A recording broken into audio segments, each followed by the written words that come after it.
Hey guys, it's Alex. I'm here with my Geekerella book review. I got this book from Books and Looks. If you haven't checked out their channel, you definitely should. I will link them down in the description because they're amazing. And I got this book as part of a giveaway from them. And it is absolutely adorable. I wasn't sure how much I was gonna like it initially, just because it's a contemporary Cinderella retelling, and I grew up on the Disney contemporary Cinderella retellings, and there were several of them that started with Hilary Duff, and they were all basically the same movie with different Disney teen idols, whoever was most popular at the time. And there have been so many other Cinderella retellings that I wasn't sure if this one would be anything special.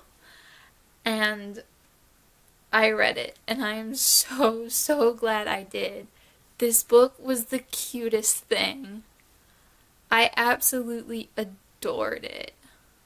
It does follow the Cinderella story pretty much to the letter, but there's so much else added that it's a lot more than that, if that makes sense. Like, the characters are incredibly well developed, and the plot is a little bit different. Like, the beginning and the end stick really close to the original script, as it were.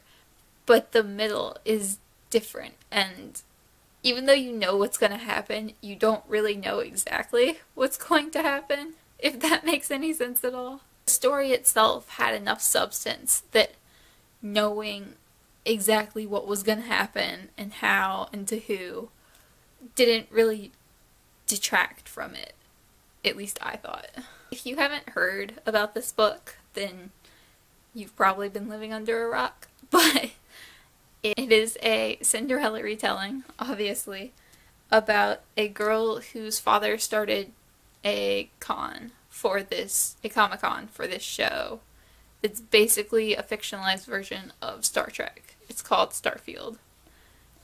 And it centers around her and her evil stepmother and two stepsisters. And she starts texting with this boy. But she doesn't know it, but he is the actor who was cast to play the lead, Carmendor, in the movie that's based on the show she loves. And it's just a Cinderella retelling of that, and it's super cute. The nerd in me is so happy at this book. Like, I was fangirling over Starfield and Oblena and everything, and this show doesn't even exist. It's not real. Why was I so excited when they started using Oblena and Oblen? Like, this isn't even a real thing, but oh my god, it was adorable. I can't flail over this book enough. Like, it's just so cute. It was like a love letter to nerd culture and romance all at the same time. I gave this a solid 4 stars. I was almost tempted to give it 5, but I had 2 really small complaints. The first was that the ending was incredibly by the book and boring, and it didn't really contribute anything to the story. Like, it's just a typical Cinderella ending, and it pretty much follows the script exactly, and it was just kind of boring to read, whereas the rest of the book was really good. And the other complaint is a little bit spoilery, but it's a Cinderella retelling, so I feel like it's not that spoilery. But if you're concerned about that, you might want to skip forward like 20 seconds, because I'll be super quick about it. Basically, I would have really liked it if she had worn her father's costume instead of the dress for the cosplay contest. I just felt like that would have been a really nice touch, and I kind of knew it wasn't going to happen, but I felt like that would have been a great change from the original Cinderella. It kind of sucked that she did wear the dress in the end, at least in my opinion. It wasn't a terrible thing, it was just, it would have been so nice if she had worn her father's costume the way she'd originally intended. I also thought it did a really good job with like the whole nerd culture, and it didn't get into a lot of the, holier than thou, older fans are better than new fans kind of debate. Like, there wasn't really any real fans versus fake fans in this book. It was just like nerd culture in general, which I loved, and it made me so happy to read. Like, this book definitely lived up to the hype.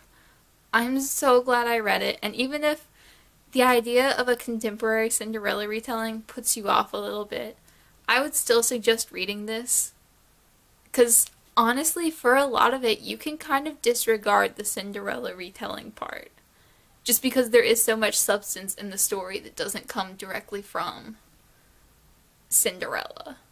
It was so, so good. And the cover, guys, I'm going to take the dust jacket off for a minute, just so I can show you this gorgeous cover.